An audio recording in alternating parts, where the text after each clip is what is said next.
Hey everybody, thanks for joining me today. It's Mark. With me today on my episode is Adam Zobell. He is the owner of Launch LLC. They're a social media and copywriting firm. I'm always interested in providing content on the non-paint portion of dealers' businesses as well, given the opportunity. And I know that a lot of dealers are struggling now to figure out how to use their websites to get them a better presence locally. And there's much more to it than just opening up an Instagram account or putting up a website. That is not what makes people walk into your store, but there are things that you can do to make people walk into your store. And so with that in mind, I asked Adam to come on. Launch LLC is a social media and copywriting firm. And so what they do is create content for social media and long form content for websites. Copywriting would be sort of create blogs and stuff like that. And all of that is very unique. Google has gotten very smart. You can't just take one blog and put it on 1,000 paint dealers' websites. If you get it from, Benjamin Moore or PPG or one of your paint suppliers, if you just take that blog and post it up there, Google's going to recognize that as being available on, every site. And so what'll happen is your site will not be considered sort of expert in that field, and they'll put other people ahead of you. And the Google algorithm is really complicated, but that is certainly part of it. And so to me, the people who should be listening to this are small retailers, who have a couple of stores who them and their young kid or them and an intern are trying to get social media and their websites going. The other group who would benefit from listening to this episode is if you're at a large dealer and you have a team of people that are handling social media for you. This is the sort of episode that you might want to share with them, because Adam really does a great job of explaining exactly how to reach customers in our market. He actually doesn't have a lot of experience in the paint dealer segment, but the way I got to him was his extensive experience with painting contractors. And so very similar methodologies. And so give Adam a listen. Let me know what you think. Like and subscribe if you feel like it. Shoot me an email if there's something you'd like to see me cover, and we'll see you on the next episode.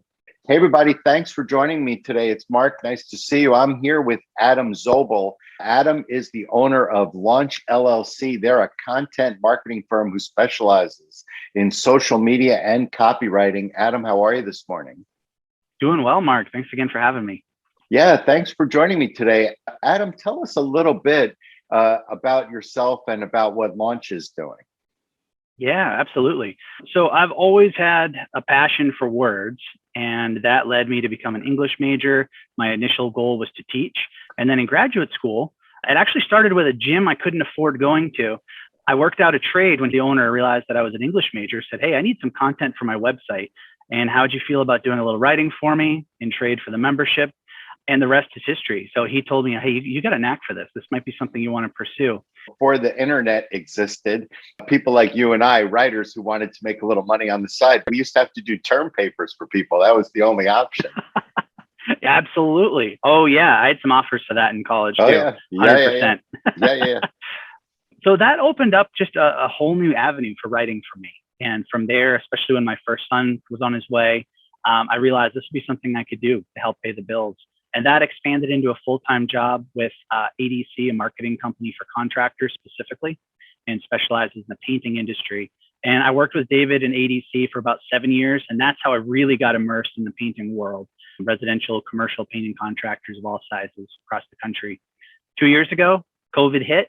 The world turned upside down in a lot of ways, and mine did a little bit as well. And I realized that was a perfect opportunity to go out on my own. So I founded Launch LLC almost exactly 2 years ago. And since then, I've still been working quite a bit with painting contractors and then with other businesses across a number of industries as well. So we offer, as you said, social media management and copywriting, a lot of website content, strategic blogs, emails. And so why don't we talk quickly, just describe what copywriting is, because that's not a term that I think in dealers' minds as they're listening to this, they're going to be thinking accurately of what that is. What do you mean when you say copywriting? So my unofficial tagline, which I need to look into getting trademarked here, is words that work. And that's essentially, for me, that's what copywriting is. So you could find that on a website. It could be a blog article. It could be a printed brochure.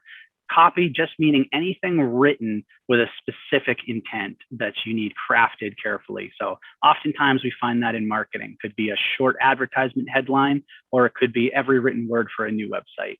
So, Adam, let's get right into it. What are some of the best ways that independent retailers, and here we're talking about paint, that's why you're on here, is some of your experience with paint. What are some of the best ways that independent retailers can use social media to generate traffic to either their websites or their brick and mortar stores?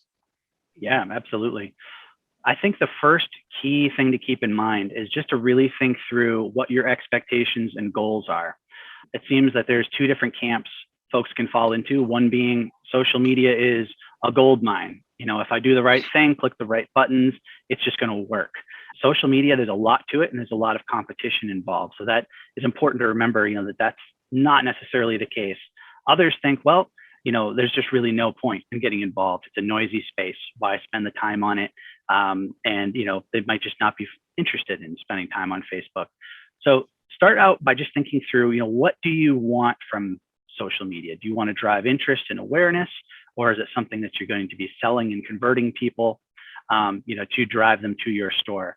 I'd say if it was my brick and mortar store, my retail operation, I would say the best approach would be first on the personal side, the posts that you're putting out every week, to be super engaging and authentic, thinking through your audience, what's going to interest them, never posting just for the sake of posting. And then internally, through my ads manager, and I'll use Facebook as an example, I would create a really killer audience, meaning specific parameters of people in your industry, in your location. Because, if you're in Austin, Texas, you don't want to be spending advertising dollars and reaching people in Portland, Maine necessarily. You want to make sure it's people that are actually going to be within your service areas. So I'd focus on building my audience, focus on really defining my goals. And then honestly, I would run, and we could get really technical here, but what are called traffic campaigns on Facebook. And this could be done on LinkedIn as well, or any other platform that you're trying to leverage. Basically, the idea being creating an advertisement that's driving people to your website to learn more. It's just a really strong approach, a great way to just increase the number of foot traffic through your website store. Of course, that's accurate, right? And so the digital space has given dealers an enormous opportunity, which 20 or 30 years ago, when I had my stores, I never had when I put an ad in a newspaper, because it was the home improvement issue that came out every fall. Unless somebody brought the ad into the store with them and said, hey, give me $5 off or whatever we had in the coupon, we had no means of tracking, but the internet changes all of that. And so retailers who put up these posts or do these kind of digital outreach campaigns really have a means of tracking and seeing if they're working effectively. But for me personally, I'm more inclined to tell dealers to be active here, not to try to sell one thing. This is not about trying to get attention by giving $5 off, a can of latex flat, 3 times a year because it's a holiday. To me, the use of social media and digital means in general, putting up videos on a YouTube channel, whatever it is that suits you, to me, the value of doing that is that's the only way people are going to find you anymore. There are no more yellow pages. There's no more people driving around your neighborhoods or walking around your neighborhoods just wondering where they can do their shopping when they walk on a Saturday. The world has changed dramatically. And so if you expect to be found, you have to put up the means of being found. And that's what I find that particularly social media and, obviously websites do for you. Absolutely. And, love it or hate it, the whole idea behind a lot of the paid campaigns and opportunities for social media was to initially level the playing field a little bit, to give smaller operations access to the same tools, just on a different scale. Obviously, a huge operation could be spending tens of thousands or more per month, but you still have the same basic toolkit. And to your point, with yellow pages being kind of a bygone era here, if you follow that journey of people who are trying to learn more about you, yes, they'll definitely check out your website. But now people are skipping over to social media. It's the way that they're going to get to know you a little bit better, which goes a long way for sure.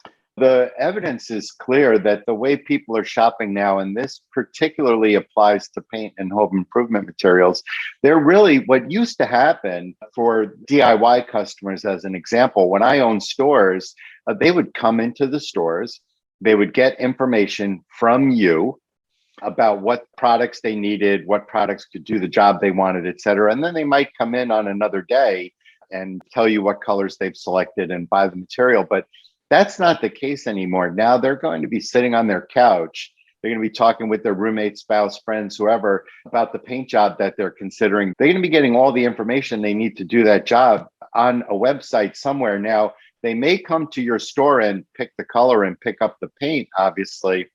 But the reality is that if you don't have a presence on the internet, it's not going to be your store that they go to. It's going to be somebody else's store. Absolutely. It's a huge opportunity to build that familiarity, that brand, and also honestly trust. People will see your store, they get familiar with you. And if you become more of a resource to them, and to your earlier point, not just selling them something, not just promoting, your social media space can't just be, a marketing space. It is, of course, it's a store marketing approach. You don't want it to be that overt, hey, here's 10% off, like you said, or redeem this. That certainly could have its place, especially a specific event or something along those lines. But overall, people can smell that a mile away, and they, it can be more of an aversion than anything else that they feel towards that. I don't like the idea of just in your face selling like you're describing. I've had many people ask me over the course of my career, and I've been blogging for about 3 years. Before that, I wrote in a magazine for about 25. And I've had people ask me, why do I make that kind of commitment? I put out a 750 word blog every Monday. So, you're in this business, how much time I spend putting that out. And truth is, it's marketing for my consulting career. Absolutely. That's part of the reason I do it. Part of the reason I do it, you're a writer, sometimes your fingers just start tapping and there's no point in stopping them. But the reality is that getting in front of your customers and explaining to them in some way, whether it's overt or some other softer sell, that you're the expertise on a topic that they have interest in, that's what's going to get them to come back to you. And if you're a consultant, that's what's going to get them to call you and say, hey, I need your expertise. If you're a retail brick and mortar paint store, that's what's going to get them to walk in the door and say, hey, I'm painting this room. And so that's what retailers need to be doing. Absolutely. And so how do you keep, over a period of time, how do you keep your customers engaged on your social media sites when you really have the same topic over and over again, right? It's just pain. Absolutely. So some of it is drilling down a little deeper into who your customers are. That's connected to defining that audience that I mentioned earlier, and then going where they are. So if you're, for example, dealing more with B2B type folks, maybe you're looking, connecting with paint retailers, or as a paint retailer, you're connecting with more of a commercial audience. That would be a space where LinkedIn might be a better fit for you than say Facebook or Instagram. That's very residential. If you're connecting with homeowners, Facebook and Instagram, that's going to be your sweet spot. So a big part of it is going where they are, because then you're naturally going to connect with them a little bit more, because those are the folks that are going to be more tuned into the content that you're offering. As I said too, not focusing just strictly on that marketing, that sales side, because that's a turnoff for people, but answering questions, giving away value, that can become a sticking point, especially because there's others who say, well, maybe my competition's going to watch this, or read my content. Why would I want to give this away? Or I'd rather entice people to the store before I offer them something. But it's all about that trust that we talked about, and that familiarity, and becoming the name people are thinking of when they do have that project or that need. So the biggest tip as far as giving away, or rather keeping people engaged, is answering questions. That's just a huge part of it, because that's especially that a whole approach that people are taking, as we discussed, with researching, starting with your website, then going to social media. If they see you as a resource and they say, wow, these folks, they're tuned in, they get it, and they're answering these questions that that are common to me, that are relevant to me, then that's naturally going to hook people and keep them coming back for more. And it's interesting because I know so many dealers listening to this now or watching this now are thinking, yeah, but what questions do they have? Well, I can make that easy for you. It's the questions that you're answering every day at your counter, right? Many of the ideas of what to write about for my blog come from the conversations that I have with retailers, because I make the assumption that if 3 retailers mention something to me, chances are 50 are interested in it. Well, that's the same thing that happens in the content that comes across your counters at the stores. If you've got customers that are asking you questions now that spring is here, if you've got a lot of people wondering, should I be priming the outside of my wood with alkyd or water base? If you've had 5 people ask you this week whether or not to do that, that's probably a social media post, because there's probably 500 in your market that are wondering that same thing at that time. Absolutely. In working with painters on their social media campaigns, there have been times where, no exaggeration, there are comments on Facebook of people thanking us for taking the time to answer a question, or people who pose a question in a comment, something as simple as, "Hey, that's a beautiful color. Well, what is that?"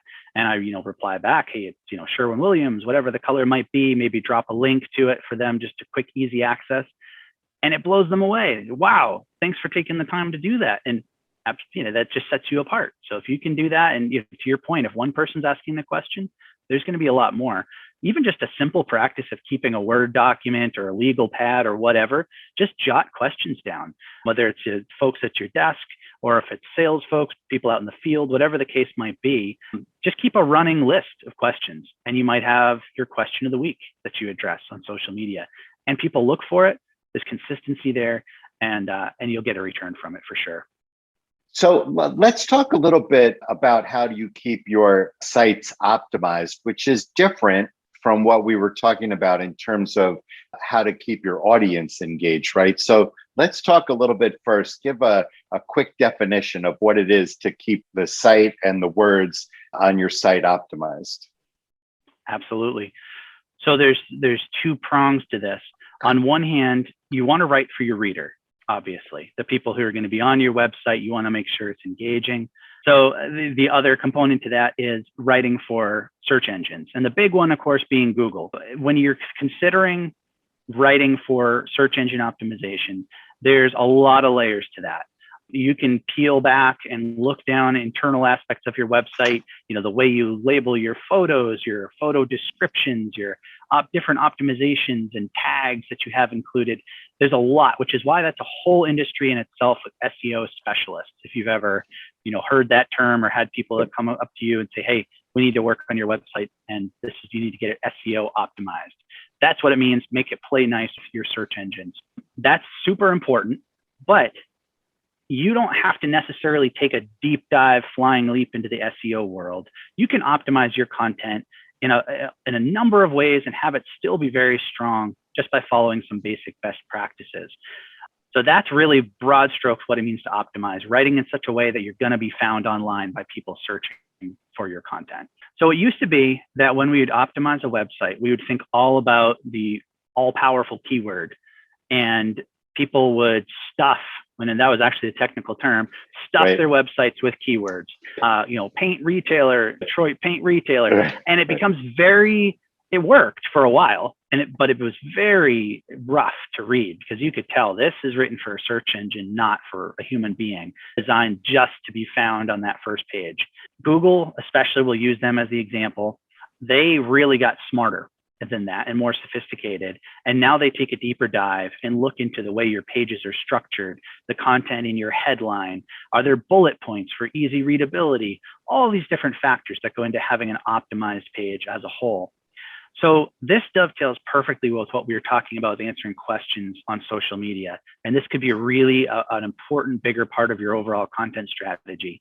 If you answer questions, taking that same list we talked about, and answer those questions as a blog article, like you said, every Monday you write your 750-word blog.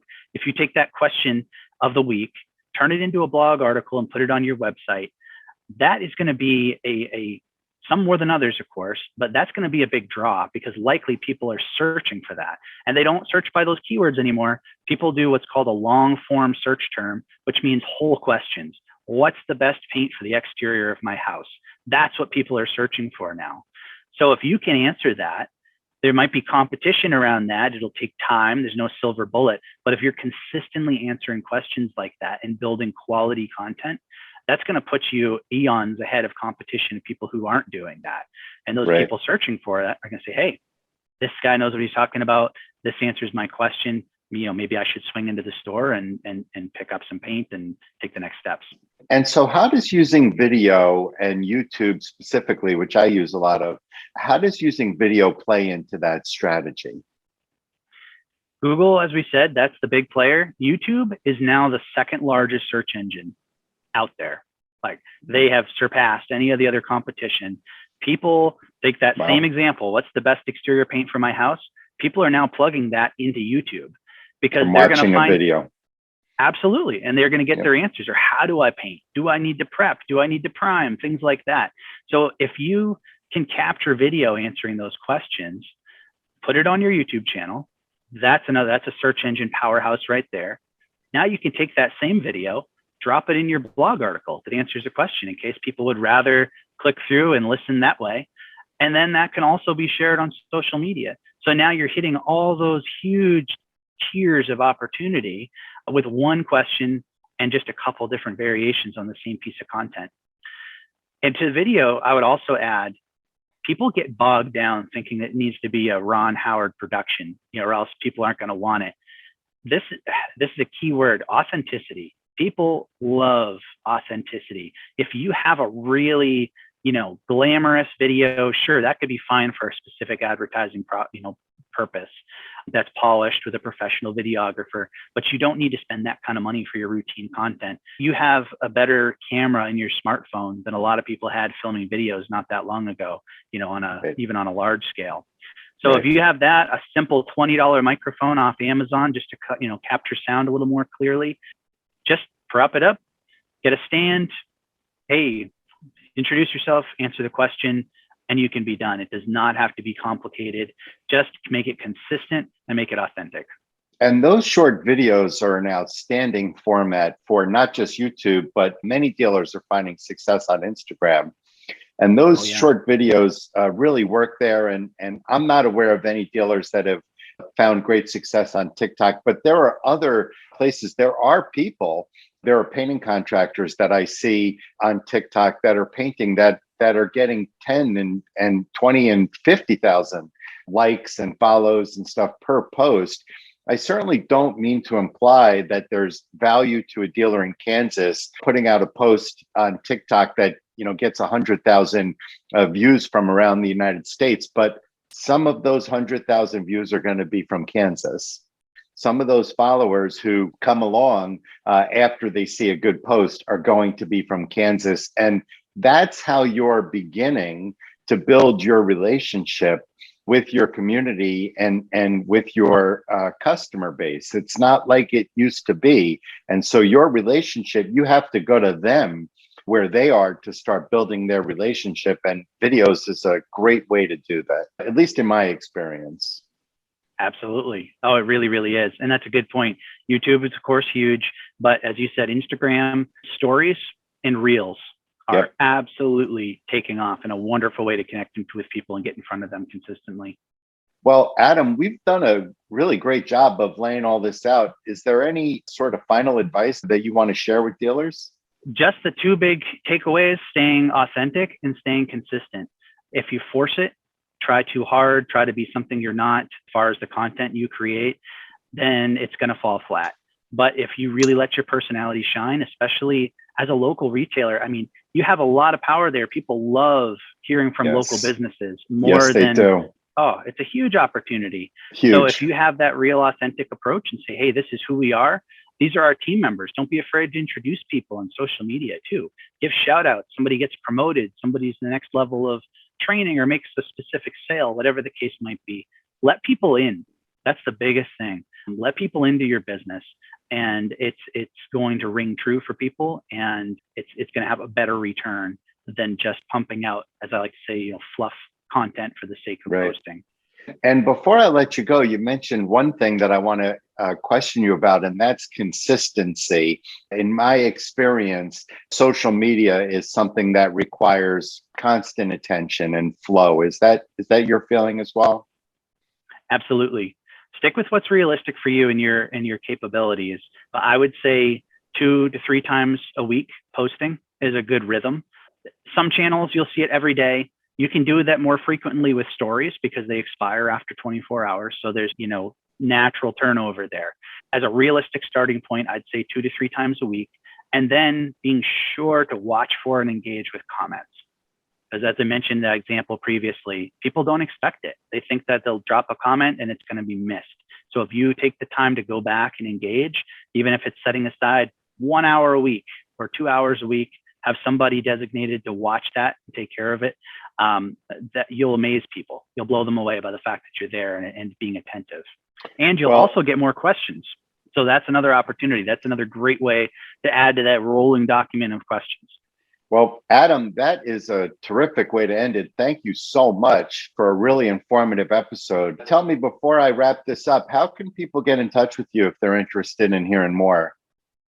Yeah, thanks. You can find me online at www, of course, launchcontentsolutions.com, or you can reach me directly, adam@launchcontentsolutions.com. Adam Zobell, the owner of Launch LLC, a content marketing firm. Thank you for joining me today. I really appreciate your time. Thank you. This was so fun. I enjoyed it.